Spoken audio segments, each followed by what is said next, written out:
Hey guys, I want to welcome you to the weekly Wednesday for the Financial Freedom newsletter, where every week, every Wednesday, we delve into something inspirational, motivational, something excerpt taken from the Financial Freedom weekly newsletter.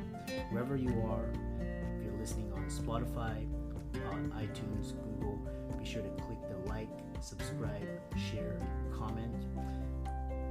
And without ado, let's get into the show. Hey guys, welcome to this week's podcast episode for the Financial Freedom podcast. I'm your host, Dr. Christopher Liu, and I'm really excited about today's guest, Lauren Gaggioli. And she started her first business in 2009 as an in-home tutoring service that supported students preparing for the ACT, SAT. And then since then, she's a purpose-driven digital solopreneur, online course creator, and podcast host. So I'm very fond. The SAT and me go way back, and I'm happy to welcome Lauren to the show. Welcome. Thank you so much for having me, Chris. I'm excited to be here. Yeah, I was actually talking to another guest before you, and he was with the college admissions process, and in my previous life, I would be like a SAT tutor, a college admissions consultant, and tell the audience about your background, how you got started, and go from there. Absolutely. So I actually, going even before entrepreneurship, I was a theater major. And so I have my BFA in acting from New York University and moved to LA. I was an Orange County girl growing up. So I moved to LA to be close to family while continuing to pursue acting, and, needed a job that kind of fell outside 9 to 5 so that I could pursue acting while also making a living. And so I sort of, by happenstance, landed in ACT and SAT prep and just really enjoyed it. I loved the connection with my students. I loved the transfer of knowledge, like helping people kind of find their way in, that the hack that worked for one kid wouldn't work for the other. And I loved sort of the puzzle pieces and figuring it out. As a part of that, I then also met another entrepreneur who was a father of one of my students. His name is Mitch Jackson. He's very big in the legal world, in the social space as well. He's into AI and Meta. And so he, at that time, I came down the stairs from tutoring his daughter, and he was kind of scowling at me. And I was like, his daughter's a superstar. Why is he scowling at me? And he was mad at me that I wasn't on Twitter. It blew my mind, because I was like, I'm like a local gal, like I'm not going to be able to reach the world at large. So why on earth would I spend my time on a social platform like Twitter? And he goes, you have no idea what's out there.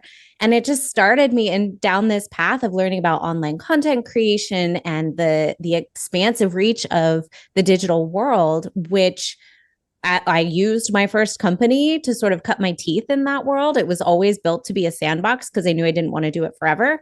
And as a part of that, I really honed my chops in content creation, course creation, podcasting, and my true love, which is organic marketing and specifically search engine optimization for solopreneur. I kind of learned a whole lot, and then realized after having my kids and getting through that season, was like, you know what? I'm ready to go off and actually support other online entrepreneurs and really help people expand the reach of their brand and their business. Yeah, very fascinating story. And, we'll get into the plight of the solopreneur. Most people, they want to own like these like billion-dollar companies, raise venture capital, and some people want to be like business owners. But so what's interesting is that, so tell people, about, the joys of solopreneurship and how SEO fits into that. So one of the things I loved the most about building my own business was the sense that I was basically charting my own path, that the master of my own ship. And I never had visions of expanding really to like having tons of employees. Like building a company that way was not the way I wanted to build. I wanted to build it on my own shoulders. And the problem with that, if you invest in solely in things like social and and that sort of short return on investment is that you have to continually feed that beast. And very early on, through sort of two fortuitous experiences, I learned about search engine optimization. And the thing that I loved about it was that when I had my baby, I was able to work 4 hours a week, and I was still getting 16,000 new users to my site a month. So for 2 straight years, without doing much in the way of content creation, while I was having my first child, moving from state to state, and then beginning to go through the process of having a second child, which was a boy the second time and made me a lot more sick and not wanting to work, I was able to work an average of 4 hours a week and still make an income because Google was serving my content up to users on the internet who were searching exactly at the right time for the solutions I provided.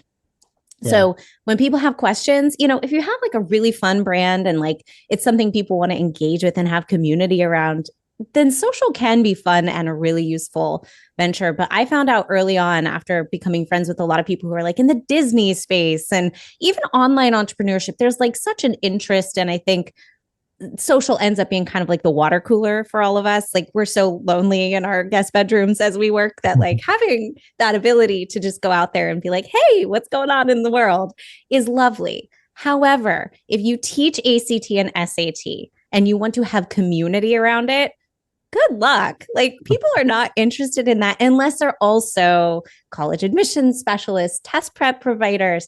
And that's where my podcast was actually a better fit and allowed me to like find affiliates who were like perfectly aligned with my brand.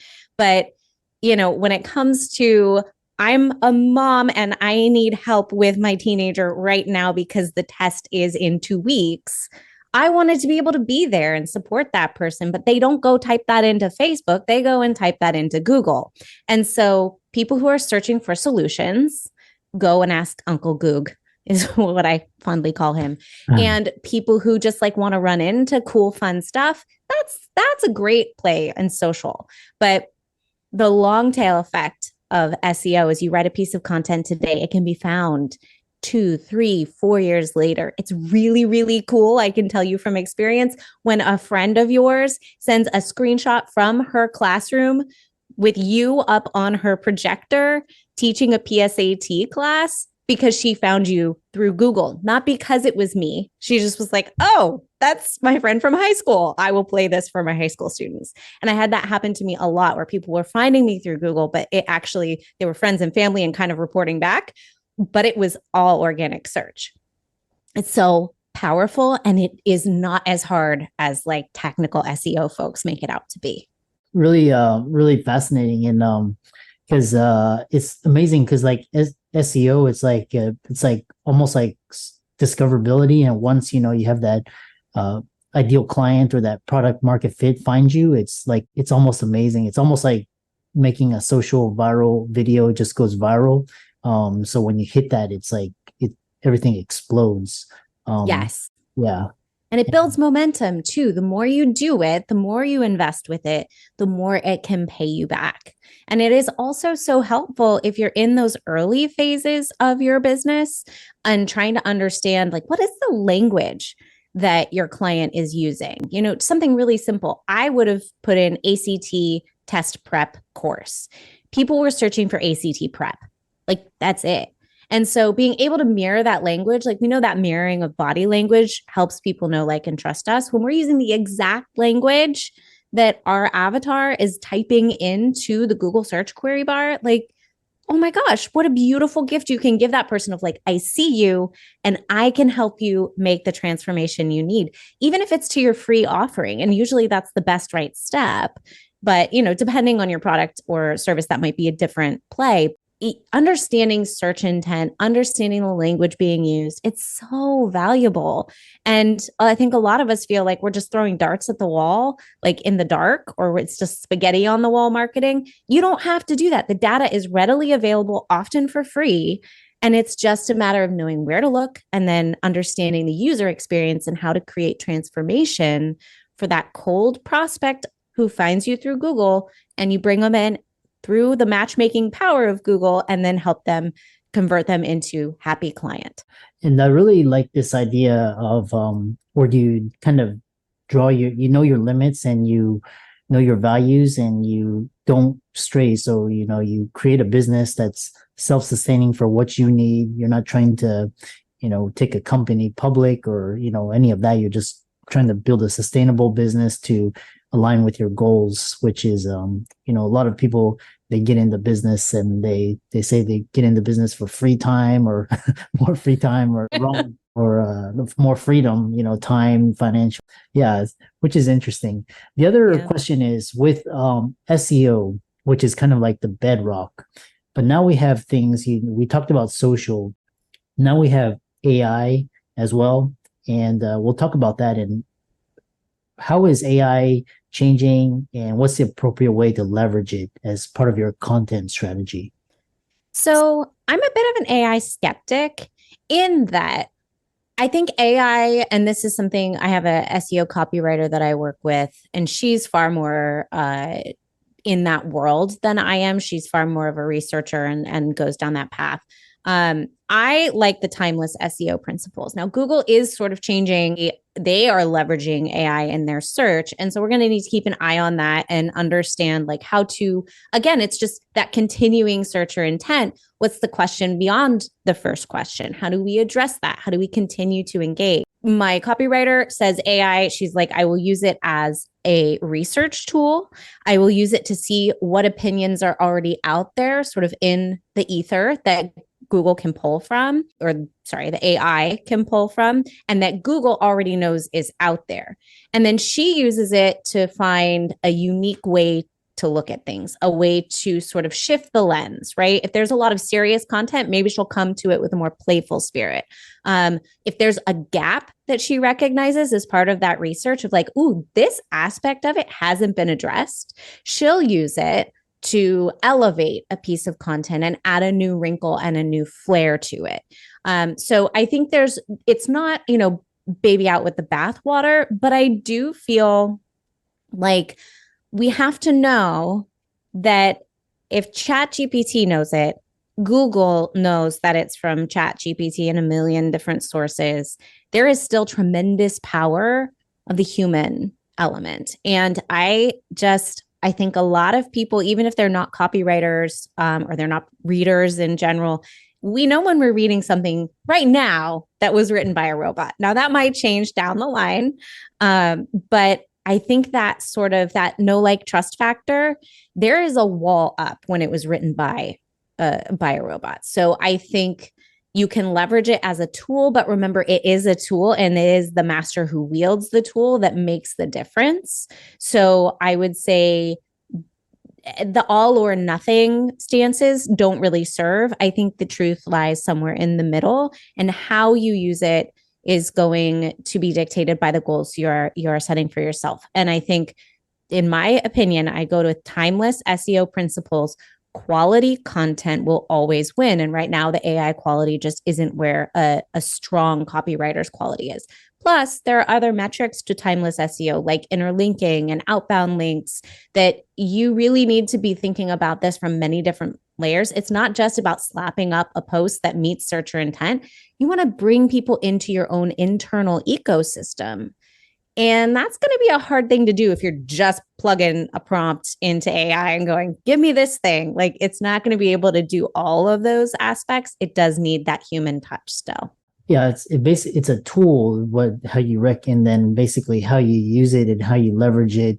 And it all goes back to what you were talking about is, what are you trying to accomplish? What is your purpose? And how are you going to use these tools to propel yourself? The other question I have is, in this day and age of most things are video, like the short form vertical, that's like the big thing now.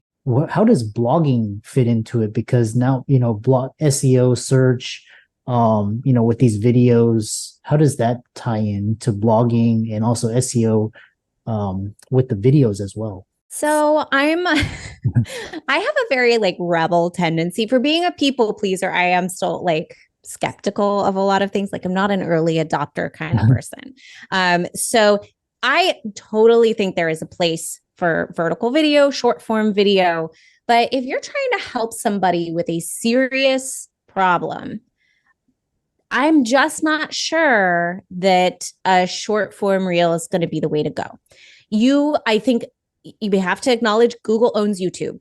So if you're optimizing your YouTube videos with SRT files and that sort of thing, I don't view YouTube through the lens of a social platform because I don't leverage it that way. I leverage it for SEO, which means I create content that's longer form.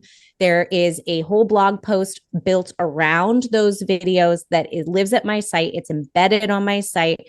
I am leveraging keywords through that. There's interlinking. There's opt-in opportunities. There's so many different ways that I'm leveraging it that's different and more of the longer play. So I would say if a piece of content takes you 60 seconds to create, then you're probably going to get 60 seconds worth of value out of it. And if you're trying to build a business, and depending on what you do, again, you sell cotton candy, popcorn, people might be there for that and go, I totally trust this person. Or you use it to like give insight into who you are, like a little wrinkle of humor or whatever it is that you are bringing. But if you are running a serious for-profit enterprise, then I think we need to up level the quality of content that you are providing through your video content, how you leverage it on your website. There's all this talk about blogging is dead. Fine, call it articles. Like, I don't care.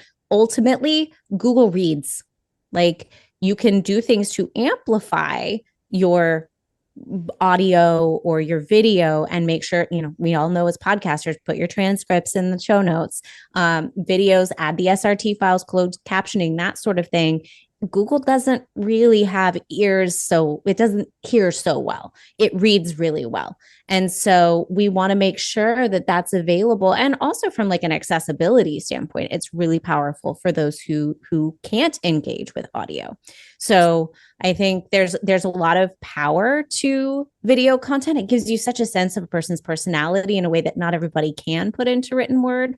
But I would use it maybe as a starting point and then build all the content around that piece of content. I see so many people just trying to do the bare minimum to get their content out there rather than saying, how can I plus this up and really meet the people who are going to come here and help them have a transformation, help them take the next right step, help them solve whatever problem it is that they need to solve. How can I be the person providing that solution in such clear stepping stone ways that when I put this effort forth, it can pay me for years to come?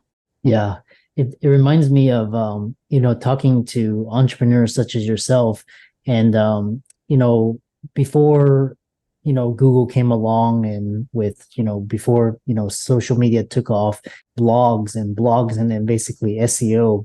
And then now what you're describing is like these long form video or long form audio, and you can create a blog post from that, or you can create keywords and incorporate that into the content. And it just makes everything that much more powerful. And, yeah. And the interesting thing is I know a lot of people, they basically their bread and butter is, SEO, with their blog and, now with YouTube podcasts. And then they basically chop it up and it's kind of like they just spice things up. It's kind of throwaway. It's like what you described, the 20, 60 seconds, and they just put it in there and just kind of add, fuel to the fire, get some more views and subscribers. And it's kind of like, but, it's interesting how things, develop and how you have to incorporate things. So I think thinking of those short form videos, social in general, think of it as a movie trailer, right? It should pique your interest, but the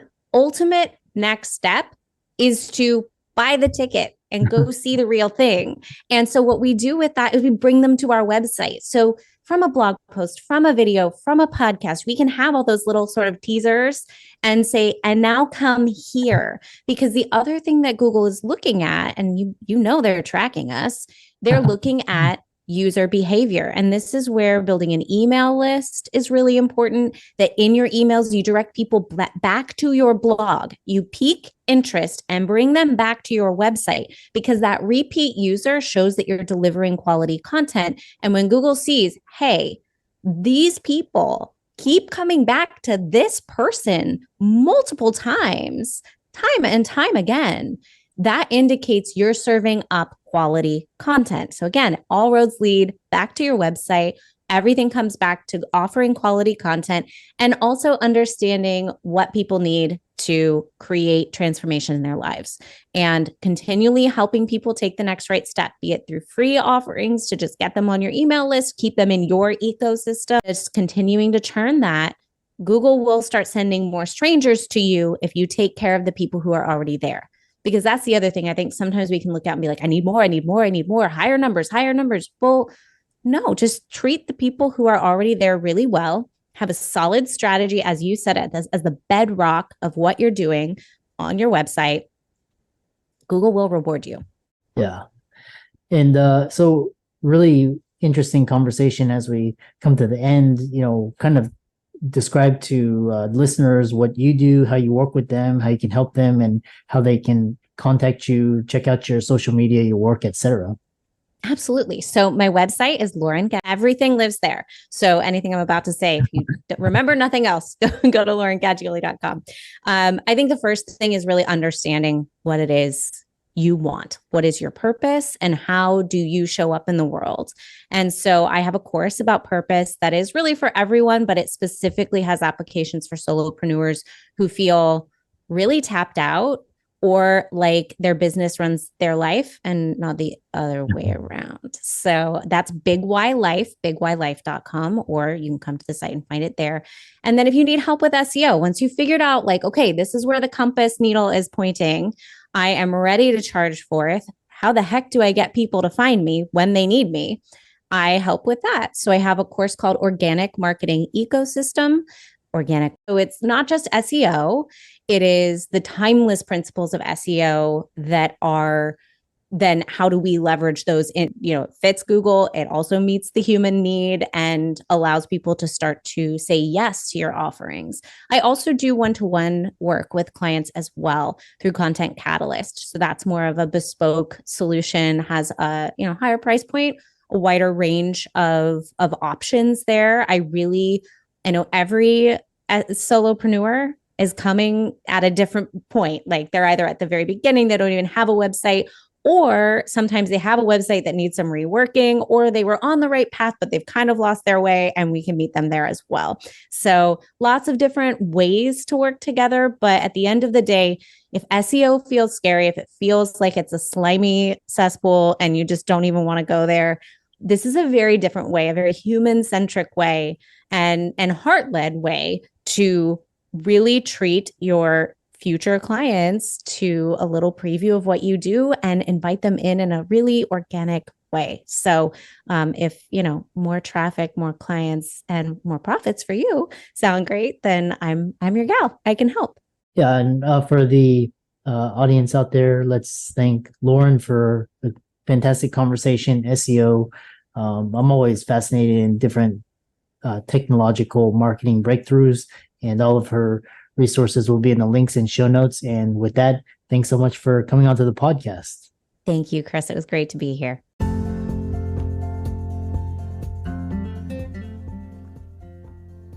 I hope you really enjoyed that wonderful, inspirational, motivational piece.